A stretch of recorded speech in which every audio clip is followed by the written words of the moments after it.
السلام عليكم. الحمد لله نحمده ونستعين ونستغفر ونؤمن ونتوكل عليه ونعوذ بالله من شرور انفسنا ومن سيئات اعمالنا ومن يهده الله فلا مضل له ومن يضلل فلا هادي له ونشهد ان لا اله الا الله وحده لا شريك له ونشهد ان محمدا عبده ورسوله اما بعد. بسم الله الرحمن الرحيم. قال الله تعالى في كتابه الكريم: وإذا سألك عبادي عني فإني قريب أجيب دعوة الداعي إذا دعاني فليستجيبوا لي وليؤمنوا بي لعلهم يرشدون. This is one of the verses from Surah Al-Baqarah, chapter number 2, the chapter of cow, and the verse number 186. And it is a very hopeful, and some scholars and mufassirin say this is the most optimistic verse in the Quran, because in this what is happening is that Allah is saying that if my servants, if they ask about me, and then you should tell them, O Prophet ﷺ, that I am very qareeb, close to them, and I respond to their call when they call me, and they need to obey Him and believe in Him, لَعَلَّهُمْ يَرْشَدُونَ, and so that they can follow the right path. So today's topic is about the etiquettes or manners or adab of supplication, invocation, or we call it dua. Dua is a worship, a dua al-ibadah. Prophet Muhammad informed us that this dua which we make, it is not an ordinary thing, it is worship. And it is a very special conversation with Allah subhanahu wa ta'ala. So this verse is the starting point that when people were asking the Sayyidina Muhammad, Prophet ﷺ, that what is about dua, and Allah responded that ask my servants, if you call me, I'm listening to you, I'm very close to you. But two conditions Allah put: فَلْيَسْتَجِيبُوا لِي, that you respond to Allah or obey Allah subhanahu wa ta'ala. And in this case also it means you obey the Prophet Muhammad ﷺ, because the messenger is amongst yourself. We don't have the messenger amongst ourselves, but at that time it was amongst themselves. And then believe in him. So like amantu billah, and Allah said that you will be amongst the Rashideen, and the guidance will be with you, inshallah ta'ala. Prophet ﷺ also said that this is dua is salahul mu'min, which means that it is the weapon of the believer. And it has many meanings. It is not the weapon with which you fight, the physical weapon. It is the communication with Allah subhanahu wa ta'ala of a madloom, of an oppressed person, and he doesn't have any power against the powerful tyrants or powerful elite or powerful criminals or robbers or any other people or arrogant people. So this is his weapon that a person, a man or a woman, can complain to Allah subhanahu wa ta'ala, and that is through making dua. It is a worship. Dua is nothing but a worship. And we should worship like those people, like Imam al-Ghazali said, al-ahrar, who perform the good deeds and worship Allah for the pleasure of Allah subhanahu wa ta'ala, and they leave the reward to Him. And they trust in the justice of Allah subhanahu wa ta'ala and trust in the rewarding of Him. Now what is few points about dua before we come to the adab or etiquette. Just reminding each other that we need to really remind ourselves that everybody makes dua, but what if we make dua with the proper methodology and correct etiquettes or adab or manners? So that is the main point. So before we move to that, so it is important to I have some understanding about the philosophy of the dua. And by this philosophy, I don't mean the philosophy of the Greek philosophers. And the meaning of philosophia basically means, phil means love, and Sophie or Sophia means actually wisdom. So it means the love of the wisdom. Here I mean the fundamental understanding of the principles of the dua. The first of the principle is that there is a likelihood of acceptance of dua if all the conditions of or the etiquettes are met and followed. So the likelihood of the acceptance of the dua is not as high if you follow the methodology. It is decreased if we are not following the conditions and ignoring the basic etiquettes. Dua is something which we all need to know that it could be accepted instantly or it would have a time lag. It will be accepted at a later stage because Allah knows better than you. And dua, it is also important that Allah believes and Allah knows He's Al-Alim, Alimul Ghayb wa-Shahada. So He might store or stock your dua for the hereafter. Just like we even pay the charity and zakat and sadaqat, it becomes like a qard hasana that you will be rewarded on the day of judgment. So this is also the outcome of dua, that it can be stored for hereafter. So we should deal with the dua as if we are dealing with our worship to Allah subhanahu wa ta'ala. Du'a's another wisdom is that it inculcates humility, the humbleness in the servant. And this humility, ubudiyya, that means you are marboob and your Lord is lording over you. He is the Rabb. He is the Rabb, and you show that humility, that you are a faqir or muhtaj, and Allah is al-Ghani, the rich, al-Mughni, al-Wahhab, al-Razaq, al-Raziq, Khairul Raziqeen. He is the owner of all the provisions. He is the Rabb al-Alameen. He is the sustainer and cherisher. So this is a very powerful relationship. One who is making dua, we call that sort of, muddai or supplicant. So it is humility which is instilled. Dua is a private session with Allah subhanahu wa ta'ala without any mediator in between, without any intercessor in between. And that's why Allah subhanahu wa ta'ala has said, there are many verses in the Quran, that this dua is directly with Allah subhanahu wa ta'ala. There are no intermediaries. Because in many other faiths and many other deviations, what happens is there is always an object of worship in between, and that is removed in the Quran, in the Islam. And it was always removed before, but the people keep on bringing it back. So this is the most important thing, that you have a direct one-to-one conversation and a private session with Allah subhanahu wa ta'ala. You can't see Him or hear Him, but He can see and hear you. He is Sami' al-Du'a. So in the Quran it's mentioned many times, Sami' al-Du'a, He is the one who listens and hears your dua. It is important to remember there is a methodology of meditation. And if we do it properly, and dua is, and the worship and through salah, they are the most powerful form of Islamic meditations and mindfulness. We don't need any other type of mindfulness, but we need to understand how this can act as meditation. But this is not the topic today, inshallah, sometime in the future. At the end of this private session with Allah subhanahu wa ta'ala, it should actually remove the anxiety.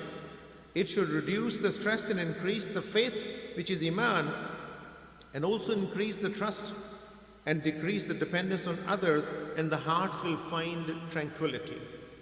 So brothers and sisters, it is important to remember, so when you make your prayer, your salat, your faraid, your witr, your nawafil, your sunnah, and many other forms of prayer, so you're not expecting any reward, straight away something will come or angel will come and resolve the thing. So try to equate this dua with your other obligatory and non-obligatory worship, and just be patient. So this is extremely important. The commonest reasons we supplicate to Allah, they are common with everybody. Either it could be a health reason, financial reason, relationship crisis, mental distress or despair, or we are going for repentance. Another form of worship is the thankfulness, showing the shukr to Allah subhanahu wa ta'ala. In other words, in Quran, Surah Al-Ghafir or Surah Al-Mu'min, which is number 40, verse number 60, another famous verse regarding dua is mentioned. وَقَالَ رَبُّكُمُ ادْعُونِي أَسْتَجِبْ لَكُمْ إِنَّ الَّذِينَ يَسْتَكْبِرُونَ عَنْ عِبَادَتِي سَيَدْخُلُونَ جَهَنَّمَ دَاخِرِينَ. This is a very powerful verse. And again, Allah subhanahu wa ta'ala says, وَقَالَ, and your Lord says, قَالَ رَبُّكُمْ, He is addressing us now directly. There's no person in between, no object in between. And the same message, أَدْعُونِي أَسْتَجِبْ لَكُمْ, you call me, you make dua, you make supplication, invocation, I will respond to you. And this is the one form, which is the mercy part. So this is very powerful. This is the promise of Allah subhanahu wa ta'ala. إِنَّ اللَّهَ لَا يُخْلِفُ الْمِيعَادِ. Allah doesn't break His promise. كَتَبَ لَنَفْسِهِ الرَّحْمَةِ. So He has prescribed for him rahmah. So this is the part of the rahmah, which is the part of the mercy, part of the forgiveness. It is part of Allah's al-wadudiyah. It is the love of Allah subhanahu wa ta'ala. You call Him and He will respond to you. But you need to be patient. The second part is extreme warning for those people who reject or refuse to ask Allah subhanahu wa ta'ala. Allah says, Inna lazina, those people indeed, yastakbiruna, out of their arrogance, an ibadati, and they show arrogance or reject the worship or the making dua or supplication to Allah, sayadkhuluna jahannama dakhirin, then they should be prepared for entering in the fire, Jahannam, in a state of complete humiliation and defeat.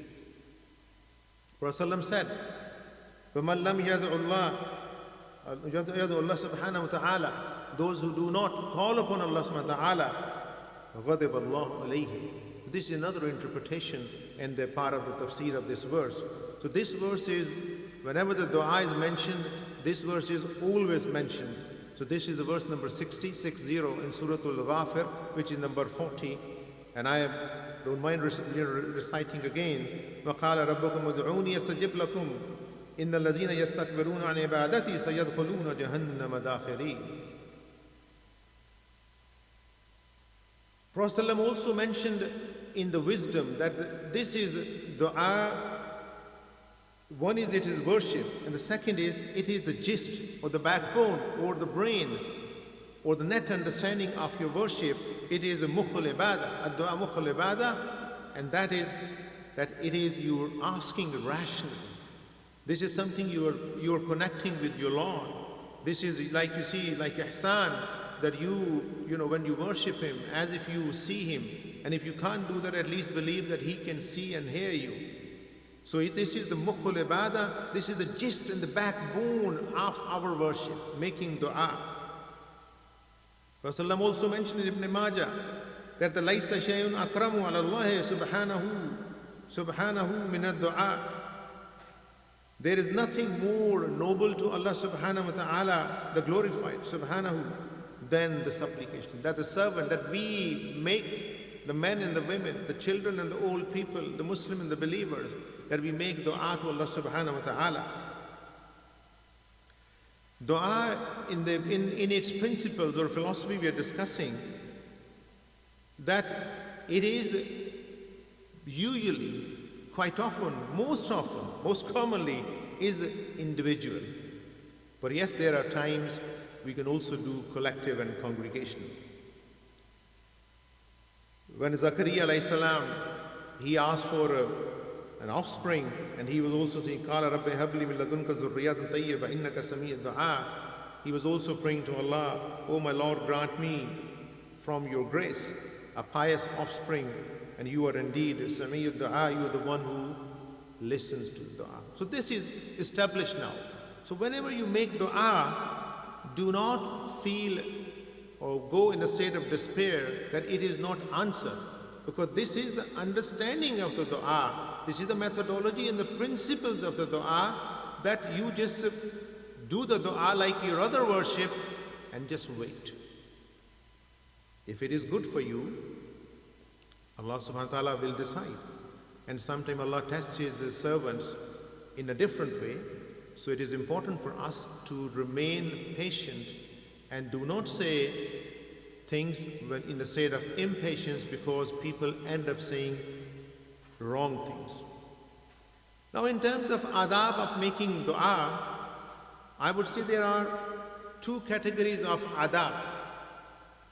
One is we call external, the zahiran adab, and other one are internal, hidden, which are only known to you and Allah subhanahu wa ta'ala. But what are the external adab?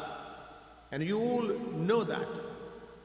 However, this is the month of Ramadan, and we need to remind each other. We are in the last Ashara, and Laylatul Qadr is already knocking at our doors. 2 odd nights have already gone, the last night and the 2 days before. And few more odd nights are left, 3 more left in fact. So this is important that we make dua, of course like before, but let's remind ourselves that there are certain etiquettes and adab. Why not look at them again? Let me remind myself foremost and yourself. Number 1, to be in a state of purity, which means to perform ablution and a state of wudu. It is narrated in one of the hadiths that Prophet ﷺ, something happened, somebody came, it was a difficult time, and he went in and performed wudu and came back, and then he made dua. However, there's no doubt or difference of opinion that making wudu for the dua is not essential. It is recommended, is the mustahab. And especially when we are in the month of Ramadan, when we are making dua in the odd nights and finding and hoping, inshallah ta'ala, Laylatul Qadr, or we are making dua for something really a serious matter, why not look and do the recommended things even though they are not essential? The first is purification, that is perform wudu. The second thing is facing the Qibla. It is in the seerah of the Prophet, many hadiths, that whenever it was possible for the Prophet ﷺ, whenever I say possible, quite often it was not possible. If you are traveling and if you're sitting in a different direction, it becomes physically difficult. The Prophet ﷺ would raise his hands and he would be facing Qibla, Kaaba, Makkah al-Mukarram. So once again, it is important to remember this is the second etiquette or manner or adab of making dua, that you face Kaaba. But again, it is important to know that this is not essential. It is again recommended and mustahab, and there will be many times, because Allah said you can, make dua qa'iman, standing, on your side and lying down. So that time it's impossible to face the Kaaba. So we can make dua while lying and sitting and standing, but wherever possible, it is important that you turn towards Kaaba. This is the third, the second etiquette. One I said was the wudu, second is the Qibla, and third one is raising hands. Prophet ﷺ used to raise his hands, and the level of the hands in the seerah is mentioned. Sometimes it could be just a little bit raising, sometimes at the middle level, another time maybe over your head. And that's entirely up to you. It's not for up to any human being or any scholar to dictate that you need to raise your hands 2 feet or 2.5 feet or 3.75. It's up to you, how you feel about that. How important that dua is to you. So you decide. So dua, there are 2 types of dua, generally speaking. I'm not saying these are the only. One is the where we praise Allah subhanahu wa ta'ala, which is hamad and sana. And the other one is where we supplicate, we invocate, which is like a musanna. We are asking for something. Either we are asking for forgiveness, either we are repenting, either we are asking for our illness to go away, our despair to go away, and our other crises happening all around us, so that Allah can give us the relief from that. So generally speaking, it is the praise of Allah subhanahu wa ta'ala, which is hamdu sana. And when we praise Allah subhanahu wa ta'ala, and if somebody is praising and you are close by, and it is also known in the hadith, Prophet used to raise his finger. If somebody sings La ilaha illallah wahdahu la sharika lah, or La ilaha illallah al-azim al-halim, ala rabbul arshil azim, so, and things like that, and the kalimat like that, so people can raise their finger. But the other way, you're asking for something, it is important that we raise our hands. And then the fourth, this was the third one, the fourth etiquette or adab of external adab of making dua is that we start our dua with the praising Allah subhanahu wa ta'ala. And the most beautiful, most powerful, and most oft repeated example is Surah Al-Fatiha, where we start off with the Alhamdulillah Rabbil Alameen, Ar-Rahman Ar-Rahim, Maliki Yawmiddin. And then after we have praised Allah, recognize Him as our Lord, Rabbul Alameen, and He is merciful, He is kind, He is loving, and He is owner of everything, this world and hereafter. And then we say something, Iyaka na'budu, I worship you, ask your help, and so forth. Ihdina siratal mustaqim. So the fourth etiquette is when we start our dua, it is really important to start off with the names of Allah subhanahu wa ta'ala, where there is a praise. Even if you say Bismillahir Rahmanir Rahim, still there is a praise of Allah subhanahu wa ta'ala. Allah's two most common names are mentioned. You can start off with Alhamdulillah Rabbil Alameen, and it's entirely up to you. So Surah Al-Fatiha is the greatest example, because it is a dua, and that's why we recite all the time. In every rak'ah we recite, so it starts off with the praising of Allah. Now the fifth, this is the fourth one now. The fourth one was that we start with the praise of Allah. The fifth etiquette of dua is that we need to be aware of what we are asking. Like in Surah Al-Fatiha, take example, after we have praised Allah subhanahu wa ta'ala, then we are saying, Ihdina siratal mustaqim, oh Allah, keep me on the straight path. And siratal ladhina an'amta alayhim, and of those people whom you have favored, and protect me from those people with whom you are angry, or those people who were transgressors. So the contents of the dua are extremely important, that you're fully aware what are you asking. In this way, the best advice I can think of, and people who have written about dua, is that you memorize the dua from the Quran and from the hadith. And Dr. or Sheikh Qahtani, I think he's done a wonderful thing, and everybody recognizes the book he written, and everybody is extracting, Hisnul Mu'min, Hisnul Muslim, and a small booklets, and they're also electronic form. So you remember the dua starting with the Rabbana, sometimes Allahumma Rabbana, and it is important, and other times rarely Anni Masandur Anta Rahimin, or Inni La ilaha illa anta subhani kuntu minaz zalimin. So you start off with the names of Allah subhanahu wa ta'ala in most of the cases. And the content of the dua should be many as you want, whatever you ask for Allah. But remember, the most important is we ask guidance from Allah. We ask the mercy of Allah subhanahu wa ta'ala. We ask for the forgiveness of Allah subhanahu wa ta'ala. We ask for the salvation and protection from the hellfire. And we ask also good things about our children and our parents. So these are the commonest dua, and all these are in Quran and in many other places.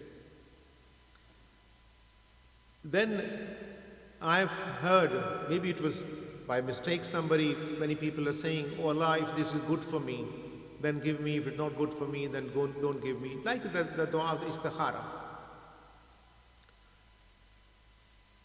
So the simple rule is, when we ask something from this dunya, we do not know if this job is good for me or not. If this husband or wife or daughter-in-law or son-in-law is good for me or not. If migration from here to there is good, I do not know. So in these sort of dua, which are about your worldly life, we do use the istikhara words, oh Allah, if it is good for me in this world and hereafter, then make it easy for me. If it is not good, which I do not know, even though I think it is good for me, you know better than me, so then remove this from my heart. But this sort of dua, that if it is good for me, cannot be made if you're asking Allah for His mercy. Oh Allah, if mercy is good for me, give me, if not. No, we don't say that. No. When we ask Allah for forgiveness and mercy and all other things, and compassion from Him, love for Him, and then the sihat or the well-being, then we don't say that if it is good for me or not. No, then we need to ask in a most humble manner. And this is point 5. Number 6 point is that you memorize the du'as from the Quran and the Sunnah as much as possible. And number 7 point is, and this is the last point in external etiquettes. So memorization of dua is important, and I'm not saying that you memorize in Arabic. Yes, you do Arabic.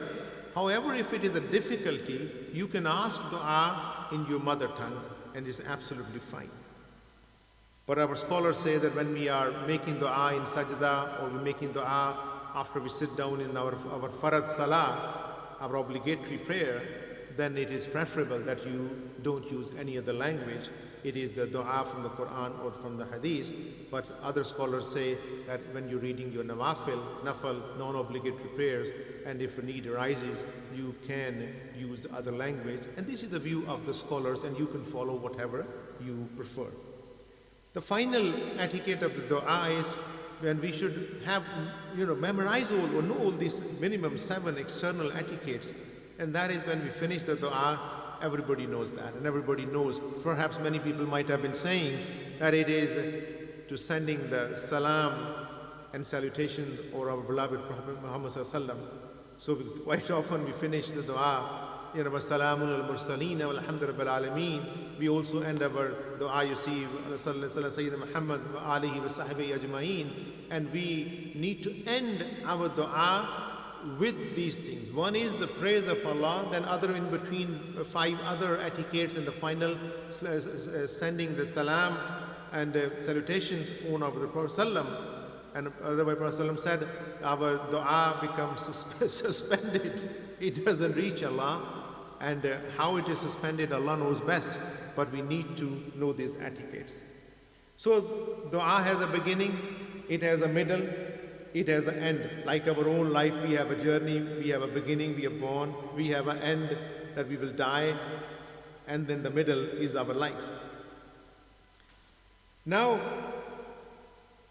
there I also said that these are the external etiquettes or adab of making dua or supplication, but there are also some internal etiquettes. What are those internal? These internal are not known to anybody, but the external, when you're raising your hand, when you are saying Alhamdulillah Rabbil Alameen, maybe other people know what's happening. Maybe when you're performing wudu, they know what's happening. So those are external. Now the internal one. Internal one is not a surprise to you, that first of all, it is the intention. Innamal amalu bin niyat, that you make an intention that, Ya Allah, without any mediator or intercessor in between, I'm directly, you are, if inni qareeb, you are so close to me. Ad'uni yastajib lakum, you respond to me. I believe in that. So my intention is, Ya Allah, that I am directly coming to you and make this dua. That is the first internal etiquette. The second one is, we remind ourselves that when we make dua, that we need to be patient. That dua can be accepted immediately, or there could be a delay, or there could be a longer delay, or it might not happen in this life. And that is something we need to realize that, and we need to be rida bil qadar, and whatever happens, and your dua is recorded, it is stored, if it is done with the good external adab and the internal adab which I'm mentioning now, then you should have a trust in Allah. This is the third condition. When you make dua, the first is your intention, second is your patience, and third, patience also means not complaining. Oh, I have made so many dua, so many times, been doing for 6 months now, nothing is happening, I still don't have a wife. No, you don't do that. I think this is something, may sound funny, but you need to be aware of that. And the third, and the fourth one is we have sincerity. When we make dua, ikhlas is so important. And ikhlas is the one which will also link us to the La ilaha illallah, Allahu samad lam yalid wa lam yulad. It will link with Allah subhanahu wa ta'ala. There's none like unto Him. He's self-sufficient, self-sustaining. So ikhlas, sincerity is so important internal condition. And the fifth internal condition which is important is hopefulness and husn al-zan, that you have a good opinion about Allah subhanahu wa ta'ala, that you remember kataba la nafsihi rahmah. He's already prescribed and preferred for him the rahmah, the mercy, more than his ghadab, his anger and wrath. So we need to remember that. And the sixth condition internal, I already mentioned rida bil qadr, that if it is not accepted, it could be good for you, but you do not know. Like, asan takrahu shay'in huwa, sharrun lakum. You may like something and it's not good for you.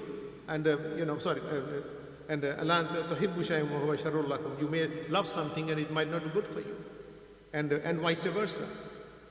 And tawakkul in Allah. So these, and the last condition, internal, I've added, there were 7 conditions. One is your intention, second is your faith, third is your sabr, patience, fourth, ikhlas, fifth is husn al-zan, good opinion, rida bil qadr, you pleased with destiny, your tawakkul, and the last one I've added is the yaqeen, the trust in Allah subhanahu wa ta'ala. So before I summarize, there are also, so this is about the wisdom principles or philosophy of dua, the external etiquettes, 7 I mentioned, and the internal etiquettes, 8 I mentioned. But there's always a warning around the corner. We call that pitfalls. And Allah subhanahu wa ta'ala has mentioned beautifully in many verses in the Quran that, for example, وَإِذَا مَسَّ الْإِنسَانُ ضُرٌّ دَعَانَا لجنبه وقاعدا وقائما فلما كشفنا عنه ضر مر كأن لم يدعنا إلى ضر مسه كذلك زين للمسرفين ما كانوا يعملون. There's not enough time to sort of mention all of the verses, but this is just one of the verses in Surah Yunus, number 12. And I'll just tell you the summary of mafhum of this verse, and which also applies to the other verse, that Allah subhanahu wa ta'ala is saying that there are some people, when they have a crisis, they pray. They're praying standing, they're praying walking, they're praying on the side, they're raising hands, they're following all the etiquettes. But sadly, it is a great pitfall that when their dua is answered, their difficulty is removed, their crisis is lifted, their trial and tribulation is neutralized, and instead some fadl or bounty is given to them. So these people then walk on planet Earth as if they have never called Rabbul Alameen. So that is thanklessness. So this is also a mafhum or understanding or summary of many other similar verses, that people, when they are in trouble, they change their outlook. People can grow beards, they can change their clothes, people can have, hijab, if you're women. And I think when all the, and many people have seen that. When the trouble departs, so they relapse into the same behavior and don't continue that gratitude. Their thankfulness to Allah subhanahu wa ta'ala. So this is extremely important, that when dua is a kind of a gratitude, that we maintain that. It is so important in our life that we maintain our habit of obligatory prayer, non-obligatory prayer, and also making dua by trying our best. Ramadan is the best time, and now we are also locked down. We have more time for reflection, introspection, that we also, improvise on our etiquettes of making dua. And so this is the pitfall of dua. We need to protect ourselves. So There are many other verses in the Quran which are so optimistic, you see. And one of it is even our Imam, recites quite often, وَسَارِعُوا إِلَىٰ مَغْفِرَةٍ مِّن رَبِّكُمْ وَجَنَّةٍ عَرْضُهَا السَّمَاوَاتُ وَالْأَرْضُ وَعِدَّةٌ لِلْمُتَّقِينَ. And this is in Surah Al Imran. And this is a verse, you see, that we need to hasten, we need to rush, we need to be in hurry, towards the forgiveness from Allah. That means you rush towards that. Don't waste time. If you have other things which are important, okay, that's fine. But if you're just doing nothing and something is very unimportant, like playing on your mobile phone or your tablet, and there is a time you're fasting, and Allah is saying, وَسَارِعُوا إِلَىٰ مَغْفِرَةٍ مِّن رَبِّكُمْ. Why don't you rush and hasten towards Allah subhanahu wa ta'ala? And He is, of course, forgiveness. So this is about dua. So what we have done today, introduction to the dua, and then the philosophy of dua, the wisdom or principles at the same time. And then I said there are external etiquettes and internal etiquettes. Then I said there are pitfalls that don't make dua and your crisis is resolved and then walk away. And then we need to try to hasten yourself. Now I'm going to summarize everything. In summary, number one point, if somebody has missed the previous half an hour, today we're doing about dua, etiquettes of dua, adab of dua, or making a supplication or invocation, and dua al-ibadah. So we need to not just remember, it is part of a belief system. This making dua to Allah subhanahu wa ta'ala, it is ibadah. It is worship. It's a noble worship and recommended for the prophets and the messengers, and for the believers and the Muslims and Sadiqeen and Muhsineen and Shuhada, Siddiqeen, all of them, all mankind, all servants of Allah, whatever faith they belong, they should supplicate to Allah subhanahu wa ta'ala. Adam alayhi salam, just remember the first little slip, and he was in sajda, Rabbana zalamna anfusana wa lam taghfir lana wa tarhamna lanakunanna minal khasirin, and that's something you know that. Second point in summary is now, the first is it is a pure worship, and second is it is salahul mu'min, it is a weapon of a believer. If we really become so oppressed and so helpless, like refugees, and those people whose houses or lands are being dispossessed, those people who are locked down, and those people who are the victims of merciless and ruthlessness of other people in the world. So it is salahul mu'min. It is a weapon for those people to, as a mazloom, as an oppressed person, call upon Allah subhanahu wa ta'ala, and there's no barrier in between, and Allah will listen to that, inshallah ta'ala. And the days of these people and tyrants are numbered. There's no doubt about it.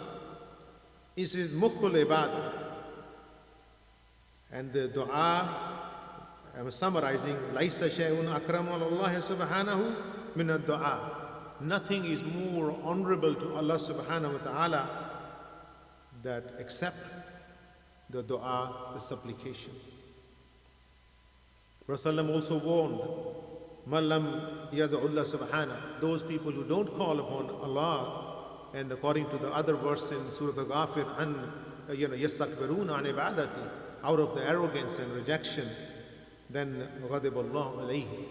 And in that verse we read that, Jahannam dakhirina, so they will be sayadkhuluna, and Allah does not like the arrogance. Arrogance is the most important thing which you want to mention. People who don't respond or don't pray or don't supplicate and don't bow down to Allah subhanahu wa ta'ala, that is the constant feature in the sacred texts, the Quran and in the previous one also. And third summary point is, the key point is the du'as or supplications of the prophets, Adam alayhi salam, Nuh alayhi salam, Ibrahim alayhi salam, Rabbi ij'alni muqima as-salati, Rabbana taqabbal minna innaka antas samiul alim, and Ismail alayhi salam, Yaqub alayhi salam, and Yusuf alayhi salam, you see, Ya Fatir as-samawati wal-ard, anta wali fi dunya wal akhirah, tawaffani muslim wal-hikni bis-salih, and so forth. And dua for, the Yunus alayhi salam, La ilaha illa anta subhanani kuntu minaz zalimin, Musa alayhi salam, Isa alayhi salam, and Yahya alayhi salam, and Zakaria, regarding the offspring, you see, Rabbi habli min ladunka zurriyatan tayyiba innaka sami'ud du'a. And of course, finally, there is a whole ocean of dua taught to the Muslims, and by the final and the beloved Prophet of Allah, Habib Allah, sallallahu alaihi wasallam. So these examples are important. So the fourth point in summary, just before a few minutes to finish, remember when you are making dua, it is a communication with the divine. So you are in a direct dialogue or a communication with Allah subhanahu wa ta'ala, and it has opened the channels of communication between the servant and between the creator. Number 5 in summary, it is extremely important to remember, because of dua is humility, at the same time it protects people and prevents people from becoming arrogant. So dua instills humility and humbleness, but at the same time protects you from overweening or extreme forms of arrogance, because that means wrath of Allah subhanahu wa ta'ala. The 6th point in summary is, which I already mentioned, but I'm just summarizing. So the 2 or 3 essential components of dua. One is external, is that you perform wudu, you face qibla, you remember the dua from the Quran and the hadith, and you finish your dua with the salutation of the Prophet ﷺ. But you all the time you remember, so antumul fuqara, that we are in need. We are the faqirs. We are the muhtaj. And Allah is al-ghani, and Allah is al-mughni, and we need to remember that. So essential components of dua remains the same, that humility is important, understanding that we are the needy, we need to show that servitude, and we need to be patient afterwards, and we need to have ikhlas, sincerity, and complete trust in Allah, and certainty, yaqeen. So why not?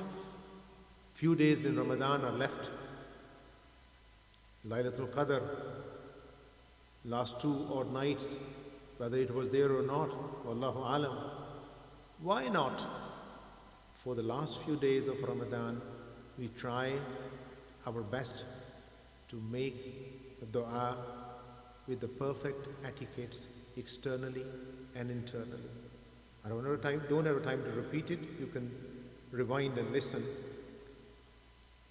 So try to make the perfect dua like an obedient servant. And the best of the servants was Habib Allah, our beloved Prophet Muhammad sallallahu alaihi wasallam. So the final, second last point is the sunnah of the prophets. So asking to Allah subhanahu wa ta'ala and making dua, wallahi, it is sunnah of every prophet and every messenger of Allah subhanahu wa ta'ala. So making dua, you're following the footsteps of the prophets and the messengers. By not making dua, you, me, or anybody else will be following the footsteps of Iblis, the devil, the Satan, the shaitan, the mardud. Because when he had an opportunity, he was asked why you have disobeyed Allah, he became arrogant. He became untruthful, that he is better because he made a fire. He became jealous. He became arrogant. And he was given options, an opportunity by Allah, by politely asking him, what happened? Why have you not obeyed? And he failed. So not making dua means simply this is arrogance and you are following the footsteps of the devil. Choice is yours. The last point of the dua is, yes, dua is important, dua is essential, dua is very dear to us because we can connect to Allah in our own language. Whereas being non-Arabs, we may have a problem when we are praying or reciting Quran and not understanding everything. But brothers and sisters, and my older brothers, or my sons and daughters, please do remember, making dua is ibadah, it is worship. But in this world and life, we also need to tie our camel, and planning is extremely important. We make dua and we also use the asbab of this life. If you are in some crisis, you have to consult people. If you or I am ill or sick, we need to seek the medical advice, and so forth. So dua is the greatest of opportunity for us and greatest of mercy of Allah subhanahu wa ta'ala, because it is a pure worship, and we should consider this as obligatory like our other obligations.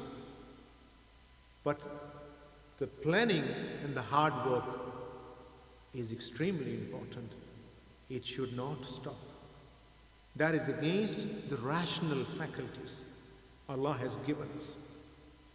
If it is rain and extremely cold, and we are saying, no, I'm just making a dua here, and I will not have a chest infection or pneumonia, temperature is -10, and you don't protect yourself, that is deliberate self-harm. So we need to have a plan. If it is too cold, just a simple example I given, we need to wear some clothes for the winter and move inside, but still make dua. So dua is not a substitute for hard work, planning, and making a strategy. وآخر دعوانا أن الحمد لله رب العالمين. So I pray to Allah subhanahu wa ta'ala that whatever I have mentioned today about the supplication or dua, that it is ibadah, it is a worship, and it's wisdom and principles and etiquette. Ya Rabbul Alameen, if I made any mistake, it is my mistake. I ask your forgiveness and give me opportunity to rectify that. Or if any brother and sister knows or made any mistake, so they can point out to me. So Ya Rabbul Alameen, if I've mentioned something which is according to the principles and tradition of Islam and according to Quran and the Sunnah of the Prophet, beloved Prophet Sallam, Ya Rabbul Alameen, enable us to understand and absorb and internalize and implement in our lives. And Ya Allah, forgive us. Ya Allah, forgive all our relatives and all those people who are alive and all those Muslim and Mu'mineen who have passed away. Allah minna kafubun tuhibbul afwa fa'fu anna. Allah minna kafubun kareemun tuhibbul afwa fa'fu anna. And Ya Rabbul Alameen, join our hearts and show us the right path and keep us on the right path and protect our families, our children, our elders, our women, our brothers and sisters and daughters, and all Muslims all over the world, and especially where they are in a state of oppression. Subhana rabbika rabbil izzati amma yasifun, wa salamun al mursaleen, alhamdulillahi rabbil alameen, bi rahmatika ya arhamar rahimin.